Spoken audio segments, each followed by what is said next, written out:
Big pass வீட்ட விட்டு வெளியேறி இருக்கக்கூடிய சபரிநாதன் முதல் வேலையாக ஹாஸ்பிட்டல்ல அட்மிட் ஆகியிருக்காரு அப்படிங்கிற செய்தி வெளியாகி, சபரியோட ரசிகர்கள் எல்லாருக்கும் மிகப்பெரிய ஒரு ஷாக்கிங்க ஏற்படுத்தியிருக்கு.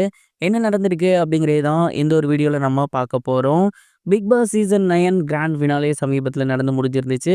அண்ட் இந்த ஒரு சீசனோட ரன்னர் அப்பா சபரிநாதன் அவர்கள் செலக்ட் ஆகியிருந்தாரு. அண்ட் இந்த சீசன் முடிஞ்ச கையோடையே வெளியே வந்த அவருக்கு ரசிகர்கள் மத்தியில மிகப்பெரிய ஒரு வரவேற்பு கிடைச்சது. அவரோட வீட்ல மிகப்பெரிய ஒரு வரவேற்பு கிடைச்சது. அண்ட் அடுத்து சபரிநாதன் அவர்கள் என்ன பண்ண போறாரு? அவரோட அடுத்த மூவ் என்ன? அப்படிங்கிறத எல்லாருமே எதிர்பார்த்துட்டு இருந்த நிலையில, சபரிநாதன் அவர்கள் ஹாஸ்பிட்டல்ல அட்மிட் ஆகியிருக்காரு அப்படிங்கிற செய்தி வெளியாகி, எல்லோருக்கும் மிகப்பெரிய ஒரு ஷாக்கிங்கை ஏற்படுத்தியிருக்கு. ஹாஸ்பிட்டல் அப்படின்னோனே நம்மலாம் நினைக்கிற மாரி ரொம்ப மிகப்பெரிய விஷயம் அப்படிங்கிற மாரிலாம் எதுவுமே கிடையாது. ஒரு செக்கப்காக மட்டும் தான் அவரு ஹாஸ்பிட்டல் போயிருந்திருக்காரு. அதுலயும் மிக முக்கியமான ஒரு விஷயம் என்ன அப்படின்னா, சபரிநாதன் அவர்களுக்கு ஏற்கனவே பிக் பாஸ் வீட்டுக்குள்ள போறதுக்கு முன்னாடியே உடம்புல அடிபட்டு இருந்துச்சு. அது மட்டும் இல்லாம அவருக்கு ஒரு சில பிரச்சனைகள் இருக்கு. இது பிக் பாஸ் வீட்லயுமே அவரு சொல்லியிருந்தாரு. பிக் பாஸ் வீடு அப்படிங்கிறது நம்ம எல்லாரும் வாழ்ற மாரி சாதாரண வீடா இருக்காது. அங்க நெறைய சூழல் இருக்கும். நெறைய கஷ்டமான விஷயங்கள் இருக்கும். அதெல்லாம் கடக்கணும் அப்படிங்கிறது ரொம்ப கஷ்டம். அதுலயும் சபரி இந்த ஹெல்த் இஷ்யூஸ்லாம் வச்சுட்டு அவரு அங்க இவ்வளவு நாள் சர்வை பண்ணியிருக்குது அப்படிங்கிறது ரொம்ப ரொம்ப முக்கியமான ஒரு விஷயம். அண்ட் அதனால தான் பிக் பாஸ் வீட்ட விட்டு வெளிய வந்த உடனேயே அவரோட ஹெல்த்த செக்கப் பண்ணியிருக்காரு. குறிப்பா ஆல்ரெடி அடிபட்டிருந்த கையில ஏதாவது பிரச்சனை இருக்கா? இல்ல உடம்புல வேற ஏதாவது பிரச்சனை இருக்கா? பிக் பாஸ் வீட்ல கம்மியா சாப்பிட்டுருப்பார் இல்லையா? இதனால அவரோட உடலுக்கு தேவையான சத்துக்கள்லாம் போயிருக்கா?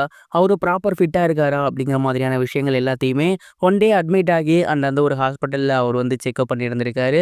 அண்ட் இந்த ஒரு கம்ப்ளீட் செக்கப்க்கு அப்புறம் தான் சபரிநாதன் அவர்கள் அவரோட அடுத்தடுத்த ப்ராஜெக்ட்ட ஸ்டார்ட் பண்ண போறாரு அப்படிங்கிறது தெரிய வந்திருக்கு. அண்ட் இன்னொரு விஷயம் சபரிநாதன் மட்டும் கிடையாது. பிக் பாஸ் வீட்ட விட்டு வெளிய வரக்கூடிய மிகப்பெரிய செலிபிரிட்டீஸ் எல்லாமே கண்டிப்பா பண்ணுவாங்க. ஏன்னா, அவங்க எல்லாமே ஹெல்த் கான்ஷியஸா இருப்பாங்க. அந்த ஒரு காரணத்துக்காக தான் இது நடந்திருக்கு அப்படிங்கிறது தெரிய வந்திருக்கு. சபரிநாதன் அவர்கள் பிக் பாஸ்ல ரன்னர் அப்பா வந்திருந்தாரு. இது நெறைய பேரு ஓகே சொன்னாலும், சில பேரு இவருக்கு அதுக்கு ஒர்த் இல்ல, டிசர்வ் இல்லங்கிற மாரி சொல்றாங்க. நீங்க என்ன நினைக்கிறீங்க? கமெண்ட் பாக்ஸ்ல ஷேர் பண்ணுங்க. இது ஒரு புறம் இருக்க ரஹ்மான் அவர்களோட ரீசென்ட் இன்டர்வியூ சோசியல் மீடியால மிகப்பெரிய ஒரு அதிர்வலையை ஏற்படுத்தியிருக்கு. ரஹ்மான் அவர்கள் ரீசென்ட்டா ஒரு இன்டர்வியூல பாலிவுட் சினிமா முன்ன மாரி இல்ல. கடந்த 8 வருஷத்துல ரொம்ப மாறியிருக்கு.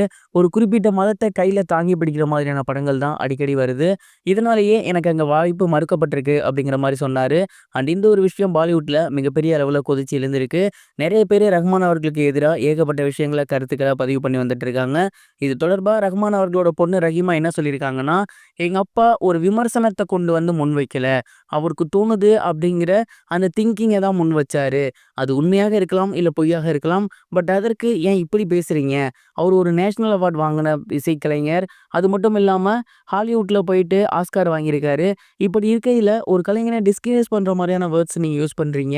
இது ரொம்ப தப்பு. அவர் எப்போதுமே ஒரு இந்தியன். இந்தியா மேல என்னைக்குமே அவருக்கு பற்று இருக்கு அப்படின்னு சொல்லியிருக்காங்க. இது இப்ப சோசியல் மீடியால வைரலா போகுது.